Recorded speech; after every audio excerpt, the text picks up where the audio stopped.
Hello friends, आज हम class 10th की फर्स्ट क्लास की पोएम द ट्रीज करेंगे। Can there be a forest without trees? Where are the trees in this poem and where do they go? क्या बिना पेड़ के कोई वन हो सकता है? इस कविता में पेड़ कहाँ हैं और वे कहाँ जाते हैं? The trees inside are moving out into the forest that was empty all these days, where no bird could sit, no insect hide, no sun bury its feet in shadow. The forest that was empty all these nights will be full of trees by morning. Poetess कहती है कि वे पेड़ जो अभी तक घर के अंदर थे अब बाहर जंगलों में जा रहे हैं।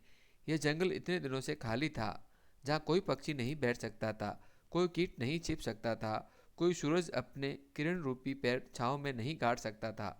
यह जंगल जो इतनी रातों से खाली था, सुबह तक पेड़ों से भर जाएगा। एक्सप्लेनेशन। पोइटेस व्यंग रूप से घर में व जंगलों में पेड़ों की स्थिति पर विचार व्यक्त कर रही है। पोइटेस कहती है कि जंगल के पेड़ों को शहरों में घरों को भीतर से सजाने के लिए प्रयोग किया जाता है। यह एक तरह से उन्हें कैद करना है। पेड़ों को इस कैद से बाहर निकालने की आवश्यकता है।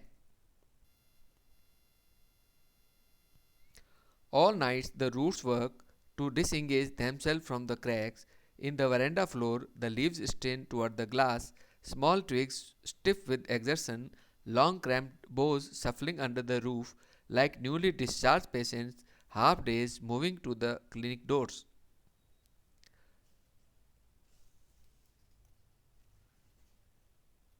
पोइटेस कहती है, पूरी रात जड़ें अपने आप को बरामदे के फर्श की दरारों से मुक्त कराने का प्रयत्न करती रहती है। पत्ते शीशे की ओर झुकते हैं, छोटी टहनियाँ अत्यधिक मेहनत के कारण सख्त और सीधी हो जाती है। लंबी मुड़ी हुई शाखाएं बार बार हिलने से छत के नीचे रगड़ खाकर ऐसी हो गई है जैसे अभी अभी अस्पताल से छुट्टी प्राप्त मरीज आधा भौचक का हो अस्पताल के दरवाजों की ओर चलने लगता है। Explanation.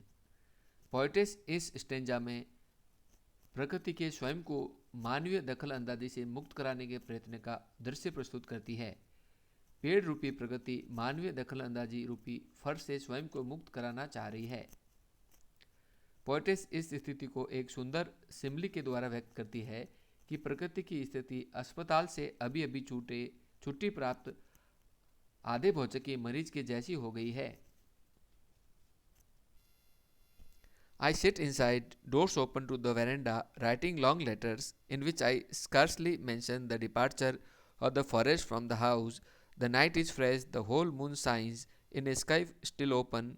The smell of leaves and lichen still reaches like a voice into the rooms. Poetess कहती है, मैं अंदर बैठी हूँ, दरवाजे बरामदे में खुले हैं और मैं लंबे पत्र लिख रही हूँ जिनमें मैं शायद ही मुश्किल से ही अपने घर से जंगल के जाने का जिक्र करती हूँ। रात ताजी है, पूरा चंद्रमा आकाश में अभी भी खुला चमक रहा है। पत्तों और सेवा की गंध कमरों में एक आवाज़ की भांति पहुँच रही है। एक्सप्लेनेशन। पोइटेस रात में भी ताजगी का एहसास घर के अंदर बैठे बैठे भी करती है। वह पत्र रूपी जागरण से लोगों को समझाने का प्रयास कर रही है। My head is full of whispers, which tomorrow will be silent. Listen, the glass is breaking, the trees are stumbling forward into the night, winds rush to meet them, the moon is broken like a mirror, its pieces flash now in the crown of the tallest oak. Poetess कहती है, मेरा दिमाग कानाफूसों से भरा है जो कल शांत हो जाएगी।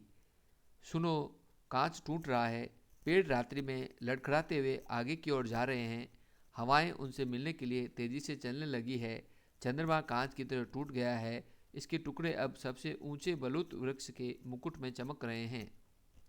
एक्सप्लेनेशन। पोइटेस कहती है, सहवाग की फुसफुसाहट व पत्तों की सरसराहट पोइटेस के दिमाग में है जो कल नहीं रहेगी, क्योंकि रात में पेड़ जंगल में चले जाएंगे।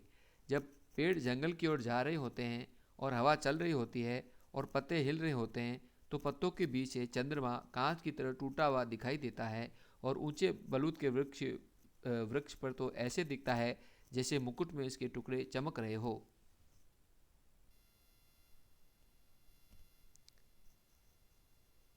Adrian Rich was born in Baltimore, Maryland, USA in 1929. She is the author of nearly 20 volumes of poetry and has been called a feminist and a radical poet.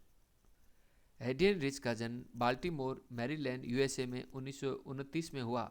वह काव्य की लगभग 20 पुस्तकों की लेखिका है और उन्हें नारीवादी व उग्र सुधारवादी कवयित्री कहा गया है।